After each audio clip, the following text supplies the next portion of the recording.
এবার দেখুন আমার মেয়ের সকাল সকাল পড়াশোনায় কত মন। ঘুম থেকে উঠে এখনো বিছানা ছাড়েনি, মাথা গোয়া থেকে বইটা নিয়েছে, বসেছে যে পড়বে, সকাল সকাল বইটা পড়বে। খুলে দেবো বইটা। দেখুন এক্সাইটমেন্টটা খালি দেখুন। নাও, এই বই উল্টে গেছে, বই উল্টে গেছে। পড়ো, মন দিয়ে পড়ো। কোনটা কি মা? হ্যাঁ, পাতা উল্টাও, উল্টা পাতা উল্টা। যেইটা পড়বে পড়ো, পড়ো, মন দিয়ে পড়ো। হ্যাঁ, হাত দিয়ে পড়ো। বেশ গুড, বেশ বেশ বেশ গুড গার্ল।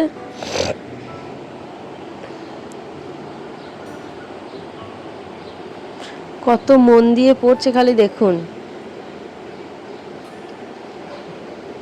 হয়ে গেছে পড়া, ব্যাস চলে এসো। ব্যাস পড়তে পড়তে ক্লান্ত হয়ে গেছে।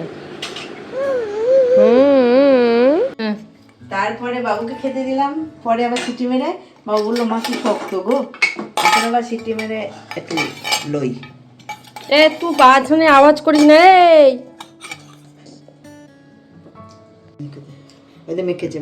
নমস্কার বন্ধুরা, আশা করি আপনারা সবাই খুব ভালো আছেন, আর আপনাদের ভালোবাসায় আমরাও খুব ভালো আছি। আজকের পাকুমকে দিয়েই ব্লগটা শুরু করলাম। আর সকাল সকাল আমাদের আজ টিফিনটাও হয়ে গেছে। আজকে টিফিনে আমাদের ছিল কলাই ডাল সিদ্ধ। ওই যে মুসুর ডাল যে কলাইটা হয় না, ওই কলাইটা। আমার আবার কলাই সিদ্ধটা খুব একটা যে পছন্দের তা নয়, তাও মাঝে মাঝে পেঁয়াজ দিয়ে আর কাঁচা তেল দিয়ে খেতে খারাপ লাগে না।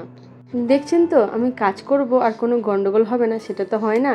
এঁচোড় আর আলুটা ঢালতে গিয়েই 2-4টে ছড়িয়ে ফেললাম, আবার তুলে ধুয়ে তারপরে কুকারে দিলাম। কাল ঝড়ে না প্রচুর আম পড়েছিল, সেই আম বাবা নিয়ে এসেছে। আর কালকের তো খানিকটা আচার করা হয়েছে, আজকেও খানিকটা ওই গুড় আম করে রাখবে, আর কিছু ওই ঝুড়ো আচারই করে রাখবে। পাকুমটা খুব দুষ্টুমি করছিল, ওকে ঘুম পাড়িয়ে দিয়ে আমি রান্নাঘরে এলাম মামুনিকে একটু হেল্প করার জন্য।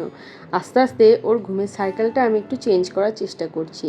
দাঁড়ান, ওই যে কাকু এসেছে অনেক কটা চুড়িদার নিয়ে, সেই কটা একটু দেখে নিই, তারপরে আপনাদেরকে বলছি। আসলে মামুনি ঘুরতে যাবে, সেই জন্য কাকুকে বললো কয়েকটা চুড়িদার আনার জন্য, সেখান থেকে পছন্দ হলে নেবে। আর এদিকে আমি আম কাটবো বলে বসেছি, আমটা কোড়াবো বলে সেই সময় পাকুমের বাবা 2টো আম তুলে নিয়ে চলে এসেছে। পড়াচ্ছে, তিনি নাকি আজকে আম পড়া শরবত খাবেন। ও হ্যাঁ, যেটা বলছিলাম, আমি না পাকুমকে কী করছি জানেন তো, এখন না ওই এই টাইমটা এখন ঘুম পাড়িয়ে দিই, দিয়েও মোটামুটি ওঠে ওই ধরুন 12:30, দিয়ে তখন ওকে আমি স্নান করিয়ে খাইয়ে দিই। তারপরে খাইয়ে টাইয়ে দিয়ে ওকে আবার দুপুরে আমি ঘুম পাড়াই মোটামুটি 2:30 দিকে ঘুমিয়ে ও ওই 4:30-5টা বা কোনো সময় 6টা 6:30টার সময় ঘুম থেকে ওঠে। ব্যাস তারপরে সন্ধ্যে থেকে আর আমি ওকে একটুও ঘুমাতে দিই না। একদম রাত হলে তখন ঘুম পাড়িয়ে দিই, আর ও সুন্দর ঘুমিয়ে যায় আর সারা রাত ঘুমায়। এখন যেমন দেখুন না, স্নান করে ভাত খেয়ে ওপরে এসেছে আর একটু সবেদা খাচ্ছে। এই সবেদাটা আমাদের গাছেই হয়েছিল ছাদে, একদিন বোধহয় আপনাদেরকে দেখিয়েছিলাম। আজকে পেকে গেছে, বাবা এনে দিল, আর এত মিষ্টি হয়েছিল সবেদাটা, কি বলবো। আসলে গাছ পাকা জিনিসের টেস্টটাই আলাদা। সব থেকে বড় কথা, ছাদের ওইটুকু টবে সবেদাটা হয়েছে, এটাই বিশাল ব্যাপার আমাদের জন্য। জানেন তো, মানুষের কাছে যখন যেটা অ্যাভেলেবেল থাকে সেটার কদর তখন সে বোঝে না, যখন সেই জিনিসটা আর থাকে না তখন তার কদর বোঝে। এই তো বিয়ের আগেই এত মামা বাড়ি যেতাম, দেশের বাড়ি যেতাম, তখন ওখানকার এত গাছ, এত সবেদা চারিদিকে পড়ে থাকতো, সবাই বলতো যে একটা খা, কি মিষ্টি, খেয়ে দেখ। তখন আমি খেতাম না, কিন্তু এখন আর খুব একটা যাওয়া হয় না, আর অত সবেদা আমাদের এদিকে পাওয়াও যায় না। তাই গাছে একটা হয়েছে আর এত মিষ্টি, সেইটা যেন একটু পেয়েই কি আনন্দটাই না লাগলো, আর আগের কথা খুব মনে পড়ে গেল। গল্প করতে করতে, গান করতে করতে আমরা দুই মাইজি আর ওর ঠাকুমা এই ট্রেন্সে এসেছিলাম কয়েকটা জিনিস নেবে বলে, কিন্তু এদিকে মেয়ে আমার এই ছোট্ট ছোট মিমিগুলোকে পেয়ে আমাদের কথা ভুলেই গেছে। ব্যাস মিমিদের কোলে কোলে সারাক্ষণ ঘুরে বেড়াচ্ছে।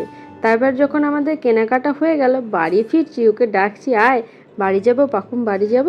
ব্যাস পাকুম আর আমাদের চেনে না, টাটা করে দিচ্ছি, তাতেও আমাদের দিকে ঘুরেও তাকাচ্ছে না, ও মিমিদের সাথেই থাকতে ব্যস্ত। মিমিগুলো বলছিল কি ভালো মেয়ে, কি ঠান্ডা।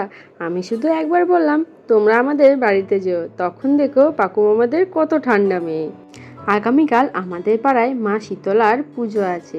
তারপরের দিন মানে রবিবার এখানে নরনারায়ণ সেবা দেওয়া হয়।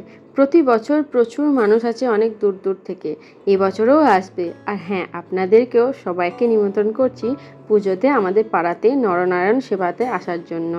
আমার বাড়ি ফেরার পর সবার প্রথম কাজটা হয় ওর দাদাদেরকে আগে খাওয়ানোর, তারপরে এই পাকুমকে খাওয়ানোর। জানেন তো, এই 2-3টা পাকুমের ভাতটা আর মিক্সিতে পেস্ট না করে ডাইরেক্ট হাতে যতটা পেশানো যায় সেইভাবেই চটকে চটকে খাওয়াচ্ছি। আস্তে আস্তে দিব্যি ওইভাবেই ভাতটাও খেয়ে নিচ্ছে। তাহলে বন্ধুরা, আজকেরকার মতো ভিডিওটা এইটুকুই থাক। যদি ভালো লেগে থাকে তাহলে অবশ্যই কিন্তু একটু কমেন্টে জানাবেন, সাথে একটা লাইকও করে দিয়েন। আর যদি আমাদের চ্যানেলে প্রথম এসে থাকেন তাহলে আমাদের চ্যানেলটা সাবস্ক্রাইব করে আমাদের পাশে থাকার একান্ত অনুরোধ রইল। টাটা।